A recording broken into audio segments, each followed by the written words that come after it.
Shavua Tov, a gute Woch. I want to tell story number 109 of the Shivchei Baal Shem Tov, the oldest source ever published of Baal Shem Tov stories. The title of the story is Ma'ase Bekomer She'asa Tzaros LeIsrael, story of a non-Jewish priest who caused troubles to the Jews. This time, the opening of the story does not have a source. Shamati, I heard that there was a Komer, a non-Jewish priest. In Yiddish we say Galach, in the holy community of Mezhibush. He was by the commissar, by the governor of the city, and he caused great problems to the Jews of the town of Mezhibush. And the townspeople would come to the Baal Shem Tov and pray and ask him to please get rid of him. Take him out of Mezhibush. The Baal Shem Tov said, I don't want to provoke him. I don't want to start up with him. He practices the arts of dark magic, and when I start with him, he will immediately feel it. So the Baal Shem Tov did not deal with the case of this Galach. But once this Galach, this priest, caused so much problems, he oppressed so badly the Jews of the town, that they came to complain to the Baal Shem Tov, yelling in protest. So the Baal Shem Tov said, what am I going to do with you? I will deal with his case, but slowly, calmly, silently. I don't want him to realize. As soon as he began with his tefillot, with his prayers, the Galach immediately felt it.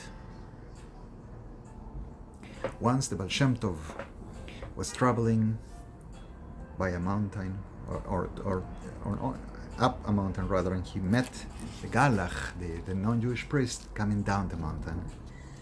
And the Baal Shem Tov said, he will surely suffer a dishonorable fall. Had it been the other way around, meaning had the Galach been the one coming up the mountain and coming down, it would not have been good for me. And so it happened that the commissar, the governor of the city, ruled in favor of the Jews and deposed this Galach from his position, confiscated all his goods and all his finances, and forced him to pay each and every Jew in town for each and every complaint they would bring in against him.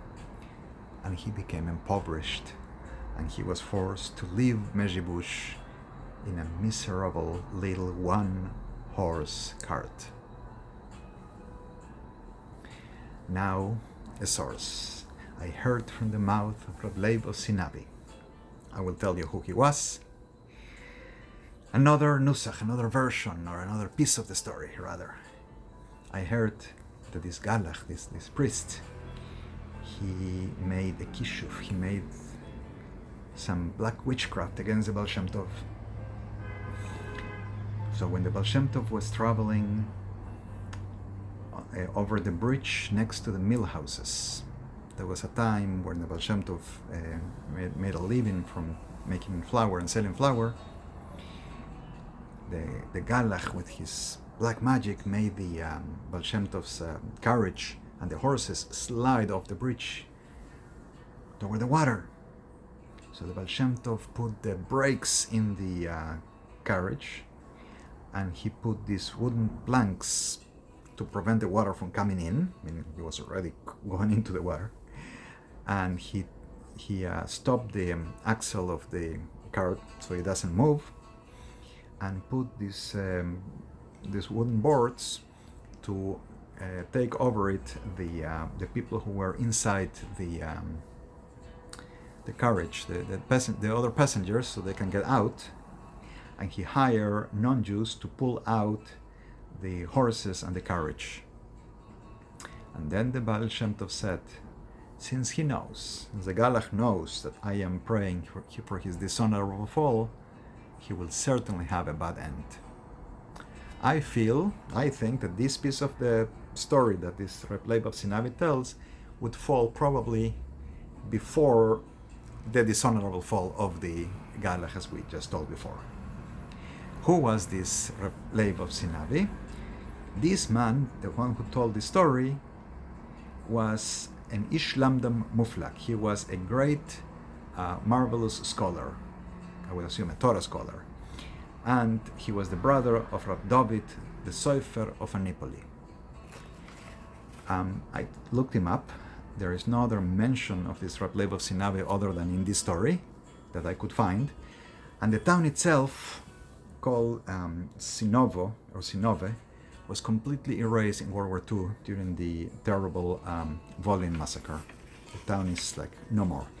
But it was located some 340 miles north of Mezhibush, in the historic region of Volhynia. So is the story. I'm translating all the story of the Baal Shem Tov from the book of Shivchei Baal Shem Tov, telling them here in the channel and translating them into Spanish with hopes to edit and publish the whole book. I appreciate all contributions, links below. Please give a like, share, subscribe, and prayers for our young men and women confronting the difficult days of war. Shavua Tov, a gute Woche.